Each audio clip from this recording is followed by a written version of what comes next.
La seule chose, c'est que j'ai encore des petits doutes un petit peu sur l'état d'être, si tu veux, quoi. Est-ce que je suis dans le bon état d'être ou pas? Voilà, c'est un peu les. C'est l'affaire d'une vie. Je te Ouais, cache pas qu'à mon avis, d'accord. ceux qui sont vraiment dans l'état d'être, ce sont des maîtres Ouais. qui sont quasiment à 100%. Je sens chez moi une différence au fur et à mesure des années avec cette espèce d'affinage, si on parlait du fromage là, ou d'affinement de mon état. Euh, L'état d'être, tout est affiné, c'est-à-dire que tes émotions sont affinées, ton mental est affiné, ton ego est affiné. J'ai envie de te dire que pour certains, quand on est dans l'état d'être, limite, ils vont dire qu'il y a une sorte d'autisme, Hum, tellement. hum. Et pourtant, tu es là et connecté à tout. Et on le sait d'ailleurs, pour communiquer avec les personnes privées de parole, ils sont dans cette supra-connexion et supra-communication. Il y avait un maître qui disait qu'il avait vu des gens là, qui étaient à deux doigts de mourir. Il parlait d'une personne qu'il connaissait bien, qui était Alzheimer dans un EHPAD, et il disait elle a une condition absolument remarquable. Donc c'est vrai qu'on tape souvent sur l'ego et qu'on tape souvent sur le mental, parce que ce sont les deux parties que l'on apprend à discipliner à travers toutes les techniques, toutes les méthodes et tous les exercices que l'on peut faire. Euh, les enseignements, il y en a depuis la nuit des temps. Hein. Tu as des enseignements, par exemple le Kama Sutra qui est sexuel, en fait, c'est qu'une partie qui est enseigné à l'époque et qui te permet d'arriver dans certains états à travers le sexe, à travers la connaissance de l'autre, etc. Mais tu as le yoga du travail, tu as le yoga du corps, qui est le yoga des mouvements, toutes les voies du dos. En fait, Hum.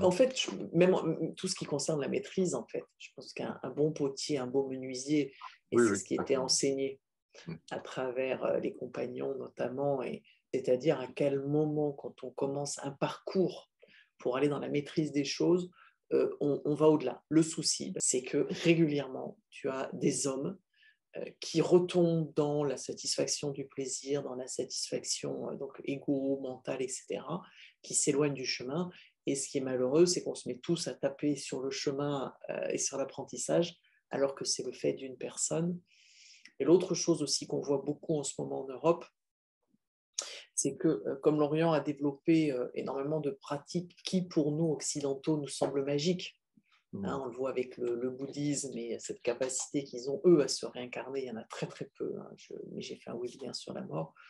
On le voit avec d'autres pratiques, avec les moines Shaolin, etc.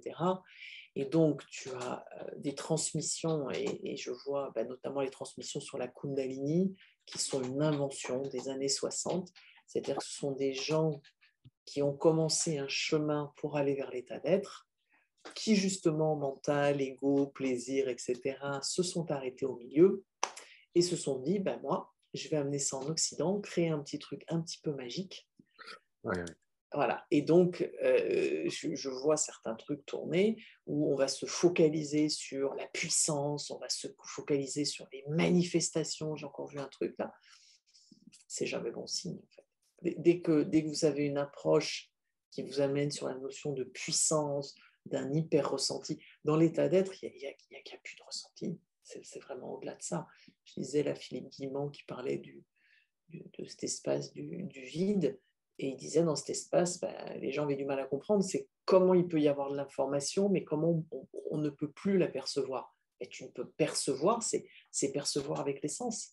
Et en fait, dans cet espace-là, on n'est plus dans un état de perception, on est dans on est dans le champ d'information du je sais. Vous savez, je vous en parle.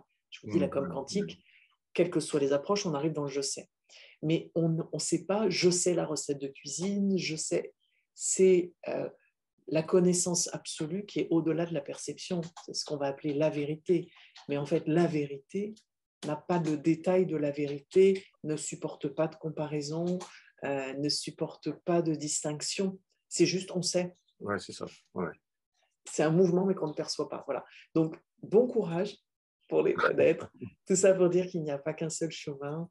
Je fais comme je peux pour essayer de vous expliquer un petit peu ce que Oui, je c'est comprends bien. Je voilà, et comprends vous bien. amener à l'être.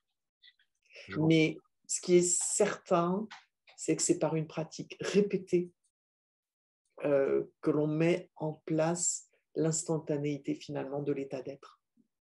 Pourquoi? Parce que ça amène justement ce mental, cet ego, ces émotions à s'autoréguler. Voilà. Merci. Et on y va. Est-ce qu'il y a d'autres questions?